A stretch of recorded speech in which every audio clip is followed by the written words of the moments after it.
Bismillahir Rahmanir Rahim. The Prophet Muhammad sallallahu alaihi wasallam said, "It is not permissible for a man to boycott his brother for more than 3 days, such that when they meet, one turns away and the other turns away. The best of the two is the one who initiates the greeting of peace." Hadith from Sahih al-Bukhari. This hadith emphasizes the importance of maintaining good relations with fellow Muslims and resolving conflicts in a timely manner.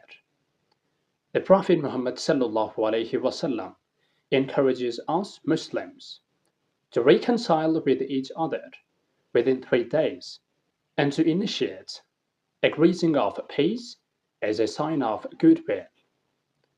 The hadith highlights the value of humility, forgiveness, and kindness in relationships. Assalamu alaikum wa rahmatullahi wa barakatuh.